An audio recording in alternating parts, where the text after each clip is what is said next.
Air mataku mengalir saat pesawat Dubai Airlines lepas landas dari Bandara Soekarno-Hatta. Dari belakang gudang, dekat bandara, aku menatap ekor pesawat tersebut sambil berdoa. Aku berharap suamiku selamat sampai di tujuannya di luar negeri bersama istri pertamanya dan anak-anaknya. Dengan tulus, aku berharap agar Allah memberikan kebahagiaan, kesejahteraan, kedamaian, dan kesuksesan dalam karir suamiku. Jikapun dia tidak kembali, aku telah siap menerima kenyataan itu. Bagiku, satu-satunya cinta sejati adalah cintaku kepada Allah semata. Dialah satu-satunya cinta dan pengabdianku, dari lahir hingga akhir hayatku. Tanpa disadari, hari itu adalah hari terakhir aku melihat suamiku, Mas Wawan, sebelum dia pergi selamanya. Dia meninggal di Dubai, bersama istri pertamanya dan anak-anaknya. Inilah deritaku sebagai istri kedua, yang tidak memiliki apapun selain cinta, kasih, dan pengabdian padanya. Malam ini adalah malam terakhir aku bersama suamiku, Mas Wawan Kurniawan. Besok pagi, dia akan berangkat ke Dubai. Mas Wawan Kurniawan dipindahkan ke luar negeri karena kinerja yang cemerlang di kantor. Namun, sayangnya, perjalanan suamiku ke Dubai tidak bersamaku, melainkan bersama keluarganya, istri pertamanya, dan anak-anaknya. Mas Wawan Kurniawan ditugaskan ke Dubai bersama Mbak Dewi, istrinya yang lebih tua. Mbak Dewi juga memiliki prestasi yang baik. Mas Wawan Kurniawan pindah ke Dubai bersama keluarganya secara penuh, meninggalkan aku sebagai istri muda dan kedua, tanpa banyak perhatian. Meskipun begitu, Mas Wawan Kurniawan berjanji akan tetap menafkahiku. Sebagai pejabat, Mas Wawan diwajibkan untuk memiliki pendamping. Dan itu adalah istri pertamanya. Namun, Mas Wawan menegaskan bahwa cintanya padaku tak terbandingkan. Cintanya begitu besar, bahkan lebih besar daripada cinta pada istrinya yang pertama, Mbak Dewi. Meski hatiku senang mendengar kata-kata romantis itu, aku juga sadar bahwa itu hanya kata-kata belaka. Lidah tidak memiliki tulang, sehingga dapat mengucapkan kata-kata dengan bebas. Menurut Mas Wawan Kurniawan, mereka yang melakukan poligami akan diisolasi dari lingkungan kantor, disebut sebagai pejabat non-job. Cerita Mas Maman. Namun, Mas Wawan Kurniawan berbeda. Dia berani menikahiku. Dia menolak untuk terlibat dalam perzinahan. Itulah sebabnya dia datang kepada ayahku untuk melamarku. Dengan penuh kejantanan, dia mengakui bahwa dia ingin menjadikanku istrinya, meskipun dia sudah memiliki istri dan anak. Ayahku, sebagai seorang ulama yang memahami hukum agama, menerimanya dengan ikhlas, asalkan aku juga menerimanya. Aku ditanya oleh ayahku apakah aku mau menerima lamaran Mas Wawan yang sudah beristri dan punya anak. Dengan tegas, aku menolak. Aku tidak ingin merusak rumah tangga orang. Terlebih lagi saat itu aku sudah memiliki pacar, Mas Andi Buwono, seorang tetangga dekat kami di Jawa. Aku sangat mencintainya dan akan menerima lamarannya jika dia melamarku. Namun, Mas Andi Buwono tidak pernah melamarku. Dia lebih memilih untuk berpacaran yang lama daripada segera menikahiku. Ternyata, Mas Andi Buwono adalah seorang pecandu narkotika. Mas Andi Buwono tertangkap polisi saat berada di diskotek Jakarta dalam razia. Dia ditangkap karena membawa narkoba dan dijatuhi hukuman penjara. Awalnya, aku masih mengunjungi Mas Andi Buwono di lembaga pemasyarakatan. Namun, karena dia dipindahkan ke Nusa Kambangan, aku tidak bisa lagi mengunjunginya. Setelah itu, aku melupakan Mas Andi Buwono. Setelah aku berhasil melupakan pacarku yang pecandu narkoba, aku menerima pinangan Mas Wawan Kurniawan dan menjadi istri keduanya. Setelah menikah denganku, Mas Wawan Kurniawan membelikan rumah sederhana di kota Tangerang.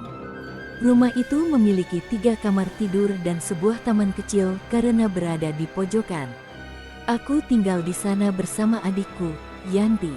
Mas Wawan Kurniawan mengunjungiku 2 kali seminggu, yaitu pada hari Selasa dan Jumat. Awalnya, Mbak Dewi tidak mengetahui bahwa Mas Wawan Kurniawan telah menikahiku. Namun setelah mengetahui, Mbak Dewi datang menemuiku dan bertanya banyak hal tentang pernikahanku dengan Mas Wawan Kurniawan. Ketika Mbak Dewi datang, aku merasa cemas dan berpikir bahwa dia akan marah dan bahkan mungkin memukuliku. Aku mempersiapkan diri secara mental dan siap menerima segala akibat dari kesalahanku menikahi suaminya. Namun, ternyata Mbak Dewi tidak marah. Dia hanya memberiku nasihat agar tidak memeras uang suaminya dan mengurusnya dengan ikhlas, bukan hanya memandangnya sebagai sumber uang semata. Ketika kamu menerima pinangan suamiku, seharusnya kamu sudah siap untuk mencintainya dan mengurusnya dengan baik, kata Mbak Dewi. Aku hanya diam dan mendengarkan dengan seksama. Air mataku pun tidak terbendung saat Mbak Dewi pamit, memberitahuku bahwa aku hanya memiliki 2 hari dalam seminggu bersama Mas Wawan Kurniawan. Selebihnya, waktunya akan lebih banyak untuk Mbak Dewi dan anaknya. Hari itu, air mataku mengalir bahagia. Bahagia karena istri pertama suamiku, Mbak Dewi, tidak menunjukkan kekerasan padaku. Bahkan, dia sangat menghormati dan menghargai aku sebagai wanita, sebagai istri muda yang dicintai suaminya juga. Setelah beberapa waktu menjadi istri kedua Mas Wawan Kurniawan, aku hamil. Aku menyadari keterlambatan menstruasiku dan setelah diperiksa oleh dokter kandungan, diketahui bahwa aku hamil. Aku sangat bahagia karena akan melahirkan anak dari suamiku, Mas Wawan Kurniawan, yang begitu kucintai. Namun, ketika usia kehamilanku mencapai 6 bulan, Mas Wawan dipindahkan tugasnya ke Dubai. Mas Wawan berdiskusi denganku mengenai tugas tersebut dan meminta pendapatku apakah dia harus menerimanya atau menolaknya. Keputusan sepenuhnya ada padaku. Jika aku setuju, Mas Wawan akan menerima tugas tersebut, dan jika tidak, dia akan menolaknya. Karena aku setuju, Mas Wawan memelukku dengan haru dan memohon doa agar tugasnya dapat dilaksanakan dengan baik. Namun, manusia merencanakan, tetapi Allah yang menentukan. Belum genap setahun bertugas di Dubai, Mas Wawan mengalami serangan jantung dan meninggal dunia. Jenazahnya dibawa ke Jakarta dan dimakamkan di Jakarta. Saat jenazahnya disemayamkan di rumah Mbak Dewi di Kuningan, Jakarta Selatan, aku datang dan berpelukan dengan sedih bersama Mbak Dewi dan anak-anaknya. Meskipun Mas Wawan telah tiada, aku tetap tinggal di rumah kami di Duta Bintaro. Untuk mencari nafkah, aku dan sepupuku, Yanti, membuka usaha jualan makanan di Pasar Anyar. Dengan modal yang terbatas, kami juga membuka warung makan di Karawaci dan alhamdulillah usaha kami berkembang pesat. Namun, saat hamil 9 bulan dan siap untuk melahirkan, tiba-tiba bayi dalam kandunganku menghilang. Aku panik dan khawatir melihat perutku yang tiba-tiba kosong pada suatu malam. Segera aku pergi ke dokter kandungan langganan, dan dokter menyatakan bahwa bayiku sudah hilang dan aku tidak lagi hamil. Aku disarankan untuk berkonsultasi dengan seorang paranormal yang dianggap sangat ahli dalam hal mistik, Mbah Saiful. Mbah langsung menyatakan bahwa anakku masih hidup dan berada di sekitarku. Anakmu telah menjadi anak Ambar. Dia seorang gadis yang sangat cantik, kata Mbah, yang mengklaim bisa melihat anakku yang sudah bisa berjalan dan sangat cerdas. Dengan penuh kegembiraan, aku memberi nama anakku Suciwati Kurniawan. Menurut Mbah, tinggi tubuhnya mencapai 150 cm dan dia sering mengenakan pakaian putih dengan jilbab putih dan rok panjang hijau. Jika kamu terus-menerus menghafal mantra yang aku berikan, suatu hari kamu akan melihat anak Ambar tersebut, kata Mbah kepadaku. Pada akhirnya, aku benar-benar dapat melihat anak Ambar tersebut. Dia sesekali muncul di malam hari, berada di kamar tidur, dapur, atau ruang tamu. Bahkan, dia kadang-kadang membersihkan halaman atau membersihkan lantai. Di dapur, dia membantu memasak, menyapu, menyetrika, dan mencuci piring. Anakku itu ada, tapi sekaligus tidak. Dia muncul tapi kadang-kadang menghilang entah kemana. Bahkan belakangan ini, dia membantuku dengan memijit ketika aku sakit demam atau mengurut keningku ketika sakit kepala. Aku sungguh bahagia memiliki anak Ambar ini.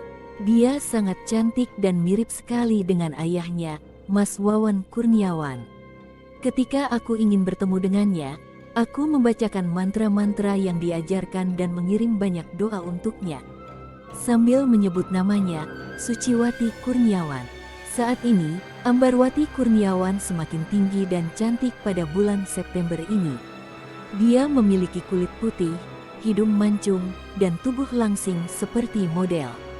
Setiap fitur wajahnya, dari matanya hingga bibirnya, sangat mirip dengan Mas Wawan Kurniawan, ayahnya. Dengan adanya kemiripan tersebut, meskipun suamiku telah meninggal, aku merasa bahwa dia masih hidup dan setia bersamaku.